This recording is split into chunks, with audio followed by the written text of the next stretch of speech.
Yes, sir. The White House say that they're keeping an eye on Twitter under Elon Musk's ownership and leadership. That is offensive to me. Government's going to go after someone that wants to have free speech? What do they have to look at Twitter about? Do they want to go more after American public about whether they can have an opinion on something? I think the American public have spoken on this. We'll no longer let government go after people simply because of their political views. House Minority Leader Kevin McCarthy echoing what most Republicans are saying. And now Elon Musk says Apple is even threatening to drop Twitter from its app store, but has not given him a reason as to why. Florida Governor Ron DeSantis tearing into Apple CEO.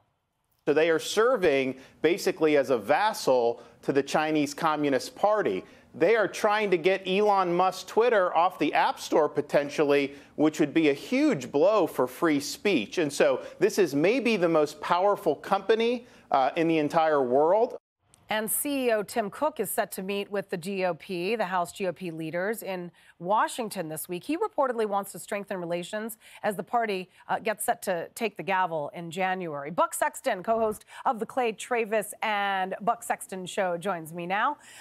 I'm sorry, but this is like literally the biggest and most utter waste of time I have ever heard for the White House to actually be worrying and concerning themselves and spending time on keeping an eye on Twitter. So let's not keep an eye on other things of greater importance. Let's make sure that free speech is not free on social media. I mean, is that what am I understanding this right?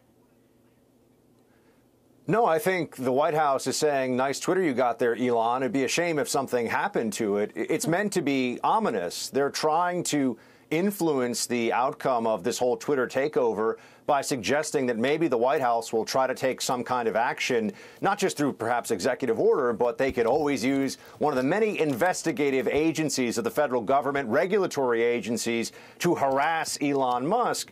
And I think that's why the White House is saying this, so that their base understands, don't worry, we know that you've lost one of your favorite propaganda toys here, and it's no longer a left-wing platform of total domination. We'll do something about this. So I don't think the White House is just idle chatter here. It's meant to menace, and it's meant to show you that, one, we're about to find out, I think with the revelation of the Hunter Biden laptop suppression from within Twitter, that this was bright red line violation of the First Amendment stuff that this White House was engaged in. There was collusion on the issue of suppressing the Hunter Biden laptop. There was collusion on the issue of suppressing COVID dissent, which turned out to be true, by the way, on a whole range of issues. So they're going to be in a rough place, and brute force from the government is going to be, I think, a tool that they try to rely on to stop the truth from getting out about what happened inside of Twitter and what's going to be the future of the internet. Elon Musk tweeted a picture that, my God, it was so scandalous. Everyone's up in arms about it. Can you believe this?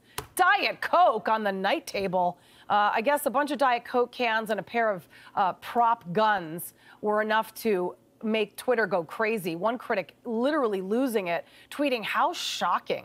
The richest man on the earth is a trailer park simpleton. Jonathan Turley writing in an op-ed, quote, Elon Musk triggers liberals, sending them into wartime footing over free speech.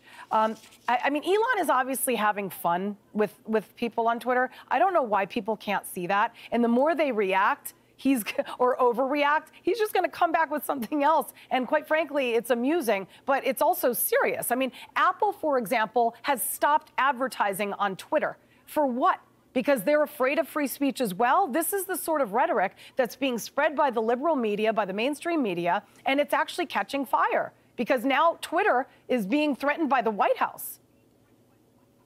It is now a foundational belief on the left. It's something you have to buy into, that speech that is offensive or in any way problematic is effectively the same as violence, which is crazy, but they say a lot of crazy things. I mean, let's all be very clear on this. You know, Twitter and Twitter was operating, I think, with the White House. We've seen some of the accounts that were suspended.